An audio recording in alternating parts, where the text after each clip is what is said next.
বছরের শেষের দিকে নির্বাচন হতে পারে, জানালেন প্রধান উপদেষ্টা।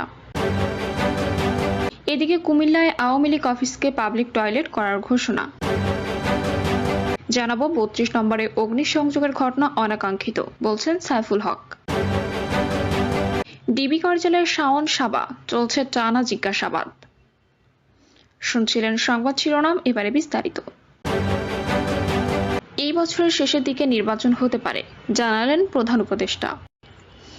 অন্তর্বর্তীকালীন সরকারের প্রধান উপদেষ্টা ডক্টর মোহাম্মদ ইউনূস বলেছেন, গণতন্ত্রের পথে নির্বাচন একটি অপরিহার্য পদক্ষেপ। এই বছরের শেষের দিকে বাংলাদেশের জাতীয় সংসদ নির্বাচন অনুষ্ঠিত হতে পারে বলেও জানিয়েছেন তিনি।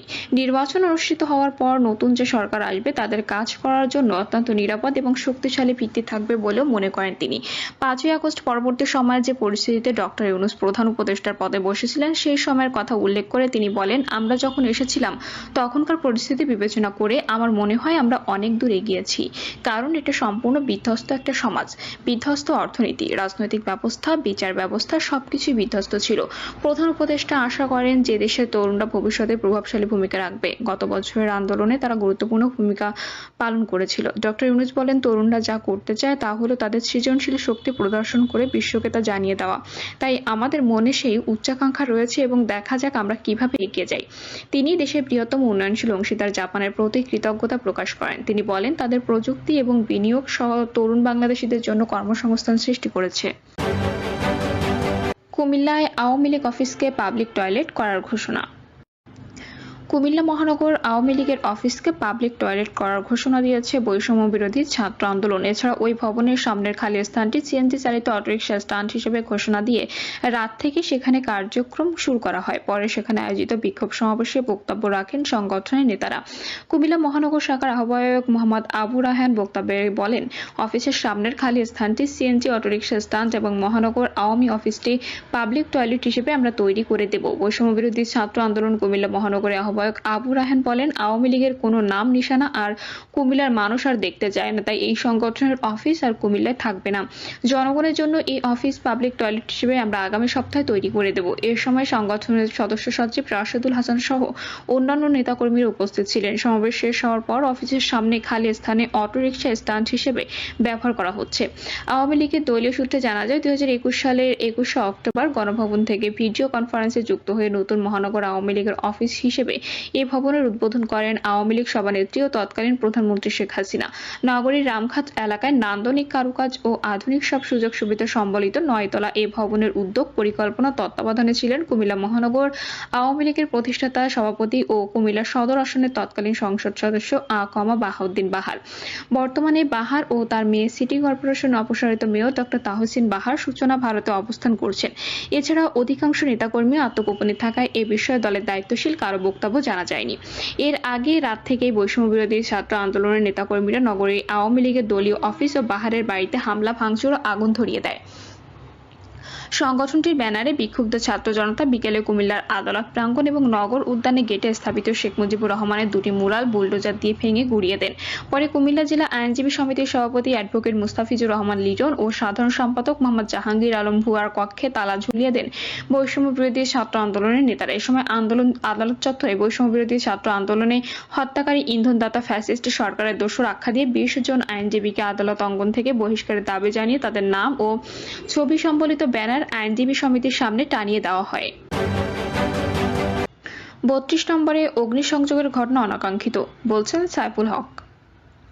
বিপ্লবী ওয়ার্কার্স পার্টির সাধারণ সম্পাদক সাইফুল হক বলেছেন, শেখ হাসিনার বক্তব্যের ক্ষুব্ধ প্রতিক্রিয়ায় ৩২ নম্বরে অগ্নিসংযোগ ও বাড়ি গুঁড়িয়ে দেওয়ার ঘটনা অনাকাঙ্ক্ষিত। হাসিনার উস্কানিতে জড়িয়ে পড়লে গণঅভ্যুত্থানের অর্জন হাতছাড়া হয়ে যেতে পারে।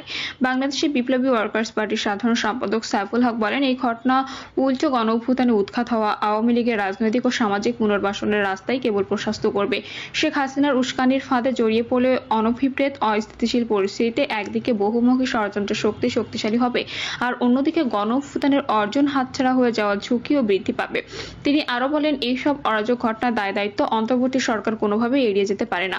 সরকারের নিষ্ক্রিয়তার কারণে দেশজুড়ে যে এইসব ঘটনা সংঘটিত হতে পারে তাও স্পষ্ট। এই ধরনের ঘটনা অন্তর্বর্তী সরকারের অকার্যকারিতাকে বড় করে তুলছে। সাইফুল হক বলেন, শেখ হাসিনার গতকালের বক্তব্যে ছাত্র শ্রমিক জনতার গণহত্যা ও তার 16 বছরের ফ্যাসিবাদী দুঃশাসনের আমলে সংঘটিত অপরাধের জন্য ক্ষমা প্রার্থনা দূরের কথা, কোনো ধরনের অনুশোচনা পর্যন্ত নেই। বরং তার বক্তব্যের মধ্য দিয়ে তিনি প্রকারান্তরে উস্কানি সৃষ্টির চেষ্টা করেছেন। শেখ হাসিনা এইসব তৎপরতায় ভারতের মোদী সরকার ও বিজেপিরও যে মদদ রয়েছে তাও পরিষ্কার। গণহত্যা অপরাধের জন্য বাংলাদেশে যখন শেখ হাসিনা ও তার সহযোগীদের বিচারিক কার্যক্রম শুরু হয়েছে, তখন শেখ হাসিনা এই ধরনের বক্তব্য ঔদ্ধত্যে শামিল। পতিত ফ্যাসিবাদী শক্তির উস্কানি ও নাশকতা সৃষ্টির অপতৎপরতা মোকাবেলায় ছাত্র জনতা ফ্যাসিস্টের কৌশল নিতে পারে না বলে উল্লেখ করে সাইফুল হক বলেন, এই ধরনের কর্মকাণ্ড একদিকে সামাজিক নৈরাজ্যের বিস্তার ঘটাবে, আর অন্যদিকে গণঅভ্যুত্থানের অংশীজন ও জনগণের মধ্যে ঐক্যের পরিবর্তে আরও বিভক্তি ও বিভাজন তৈরি করবে। ডিবি কার্যালয়ে শাওন সাবা, চলছে টানা জিজ্ঞাসাবাদ। গতকাল রাতে ধানমন্ডি থেকে অভিনেত্রীর সঙ্গীত শিল্পী ও নির্মাতা মেহের আফরোজ শাওন গ্রেপ্তার হয়েছে। এর কিছু সময় পর আরেক অভিনেত্রী সোহানা সাবার আটক হওয়ার খবর পাওয়া যায়। ডিবি কার্যালয়ে তাদের টানা জিজ্ঞাসাবাদ করা হচ্ছে বিভিন্ন বিষয়ে। তবে তাদের কোনো মামলায় গ্রেপ্তার দেখানো হবে কিনা এই বিষয়ে এখনো সিদ্ধান্ত নেয়নি পুলিশ। তবে ডিএমপির অতিরিক্ত কমিশনার রেজাউল করিম গতকাল বলেছিলেন, রাষ্ট্রীয় ষড়যন্ত্রের অভিযোগে তাকে গ্রেপ্তার করা হয়েছে। ডিবি পুলিশ জানিয়েছে, দুই অভিনেত্রীকে ডিবি কার্যালয়ে আনার পর থেকে গোয়েন্দারা তাদের রাষ্ট্রবিরোধী ষড়যন্ত্র সহ বিভিন্ন বিষয়ে জিজ্ঞাসাবাদ করছেন। তাদের এসব বিষয়ে টানা জিজ্ঞাসাবাদ করা হচ্ছে। জিজ্ঞাসাবাদ শেষ না হওয়া পর্যন্ত এই দুই অভিনেত্রীর বিরুদ্ধে কোনো সিদ্ধান্ত নেবে না পুলিশ। এই দুই অভিনেত্রীকে কোনো মামলায় গ্রেপ্তার দেখানো হবে কিনা এ বিষয়ে ডিএমপির অতিরিক্ত কমিশনার রেজাউল করিম মল্লিক বলেন, এই বিষয়ে এখনো কোনো সিদ্ধান্ত হয়নি। দুই অভিনেত্রীকে গোয়েন্দারা জিজ্ঞাসাবাদ করছেন, এই বিষয়ে বিস্তারিত তথ্য পরে জানানো হবে। ডিবির একটি সূত্র বলছে, অভিনেত্রী শাওনের পর সোহানা সাবা তাদের নজরদারিতে ছিলেন। তার বিরুদ্ধে দেশবিরোধী ষড়যন্ত্রের অভিযোগ রয়েছে। দেশজুড়ে শেখ মুজিবের ভাস্কর্য ভাঙচুর ও আওয়ামী লীগের নেতাদের বাড়িঘর ভাঙচুর আগুন দেওয়ার মধ্যে গতকাল সন্ধ্যায় জামালপুরের নরুন্দিতে শাওনের গ্রামের বাড়িতেও আগুন দেওয়া হয়। এর কিছুক্ষণ পরই তার গ্রেপ্তার হওয়ার খবর আসে। জাতীয় চলচ্চিত্র পুরস্কার পাওয়া শাওন 2024 সালে দ্বাদশ জাতীয় সংসদে সংরক্ষিত নারী আসনে প্রার্থী হয়ে ময়মনসিংহ বিভাগ থেকে আওয়ামী লীগের মনোনয়ন ফর্ম সংগ্রহ করেছিলেন। শাওনের মা তহুরা আলীও জাতীয় সংসদে সংরক্ষিত আসনে সংসদ সদস্য ছিলেন।